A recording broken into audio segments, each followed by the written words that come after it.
Hello today. I'd like to welcome back all of my YouTube followers to my channel, and I'd like to give a special shout out to my TikTok followers that have now started to watch me on YouTube.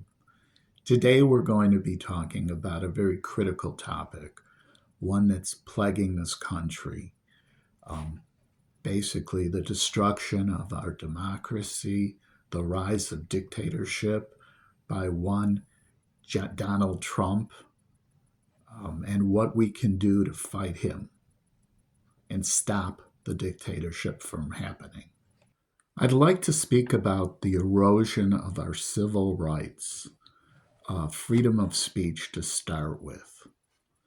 Well, MAGA for years, anytime the left, progressives, said anything about what they were saying, that they were racist, that they were, you know, homophobic, they would say that, oh, you're just a bunch of weak sisters who, can't take anything, that we have First Amendment rights, that we can say whatever we want. Well, they also complain that we were weaponizing the justice system to go after them, that, you know, we're using the government to go after their fearless leader, Herr Trump. Well, funny thing is happening. Right now, they're weaponizing the justice system for freedom of speech. When Representative Garcia spoke up against the co-president, Elon Musk, he received a letter from the DOJ saying that they would be investigating him. The Department of Justice is going to be investigating someone for free speech. It's only a matter of time till incidents like Kent State start happening again, where people are being shot for protesting. Or, well, let us not forget that in his first term, Trump said, well, can't you just shoot the demonstrators in their legs? Because he didn't like them demonstrating against him. And after all, he has opened Guantanamo Bay again. I would not be surprised if he starts sending people who speak out against him there. The erosion of freedom of speech. Watch what you say. It may get you arrested. It's not slander. It's just freedom of speech. And people are being threatened by the Department of Justice. And not average citizens like you or me, congressmen. They have certain protections that are given to Congress people to speak, to say things that average citizens don't. And the DOJ is already sending out letters. Well, watch what you say. Our founding fathers set up the Constitution in such a way that there were three co-equal branches of government. There's the legislative, Congress and the House of Representatives.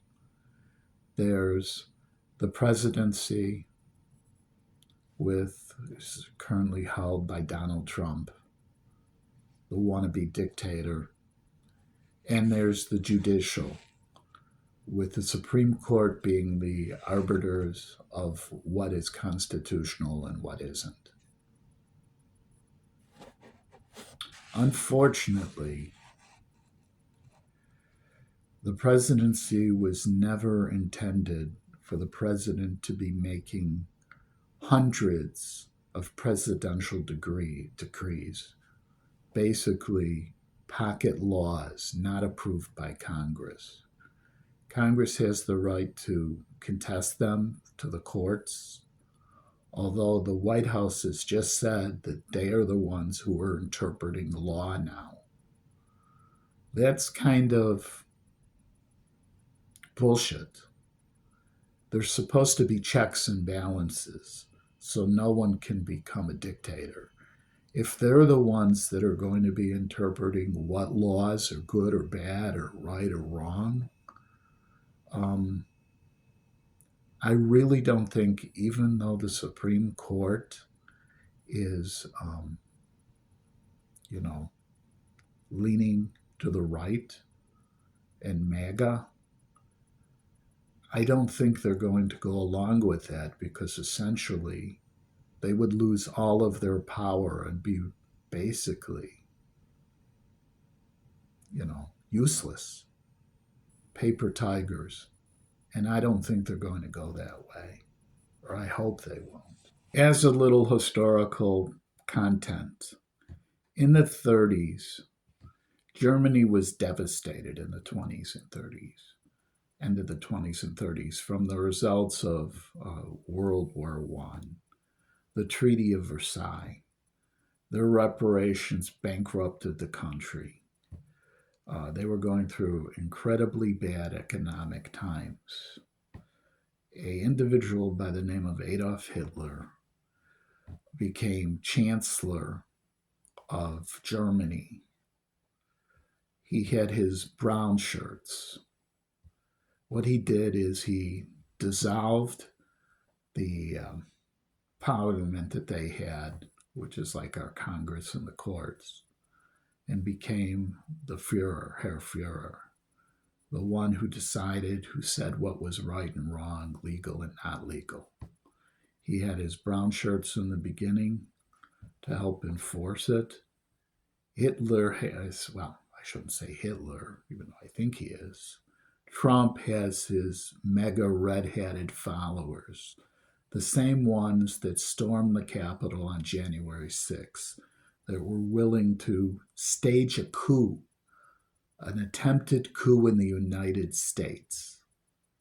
His brown shirted, or should I say red hatted people. There are very lot of similarities. They were complaining about the price of bread and food in Germany. We're complaining about the price of eggs. Hitler said he could restore jobs in the economy.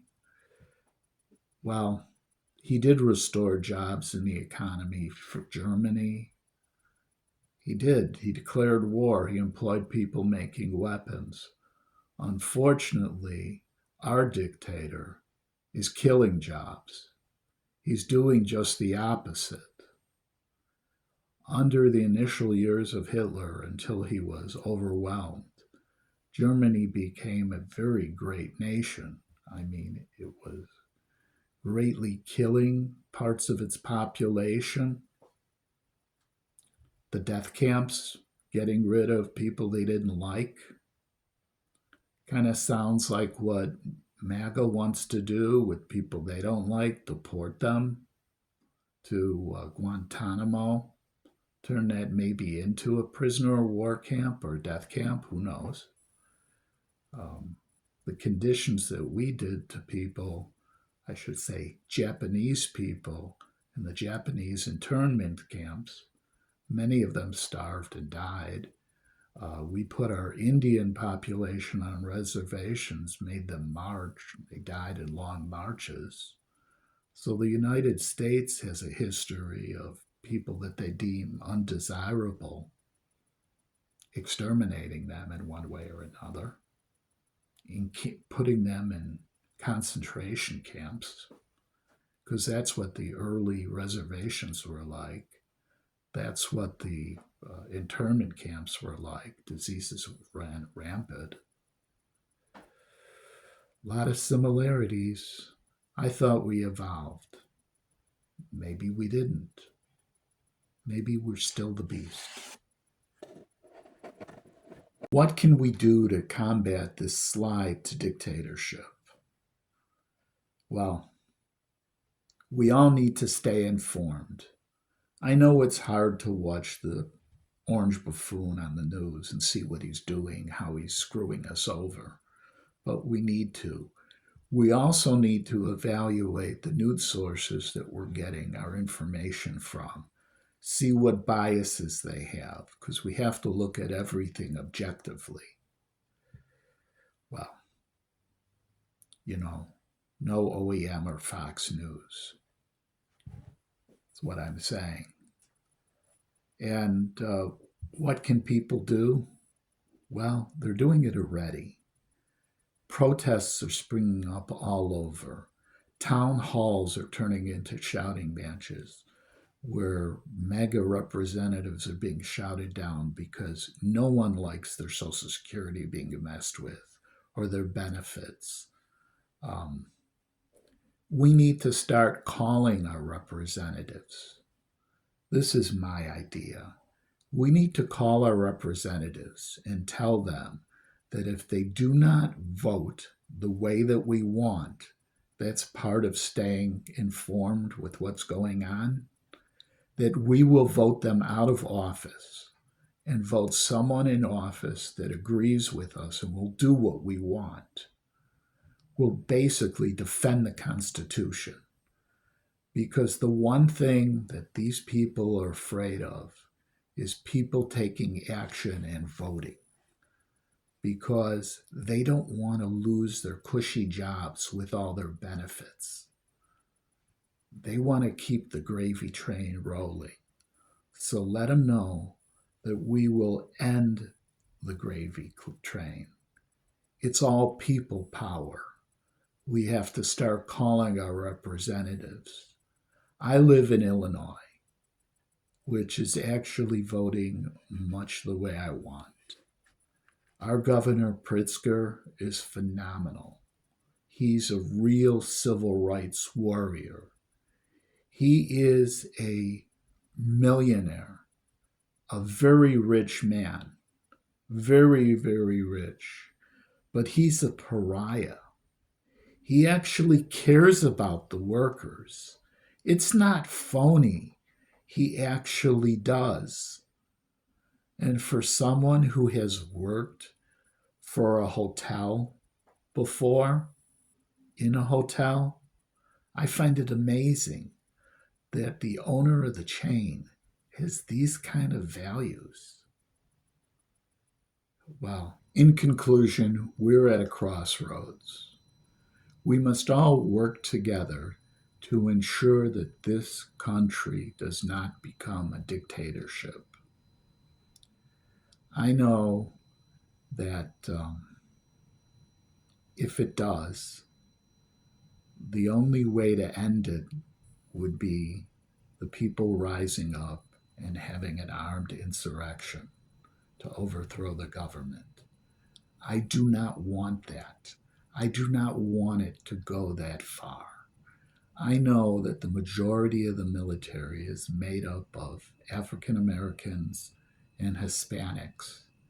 I actually feel that they would side with the insurrection if it was to prevent a dictatorship, because they would be the ones that would be affected the most, because the people in charge tend to be racist, especially in Trump's cabinet.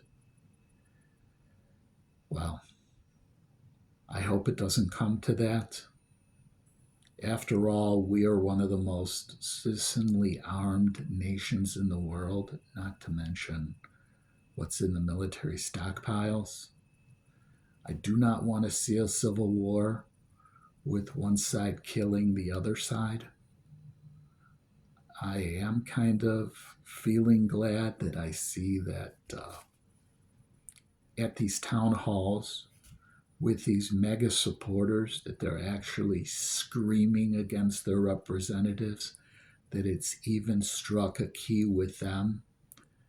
Maybe the fuck around and find out has finally hit them, and they realize that they voted against their own best interests and are now mad as hell and are not going to take it anymore. Let's see if I'm right. If I'm right, maybe this will become a better presidency. Maybe he will be impeached, both the president and vice president. Maybe we will get a better Republican in. I don't know if the country would survive 4 years of Trump the way he's going without pushback. But hopefully, the 250-year curse of empire will not hit us, and we will continue to be a great nation. Hopefully so. I'm encouraging all of you that liked my video to please follow me both on YouTube and TikTok. And till the next one, have a blessed day.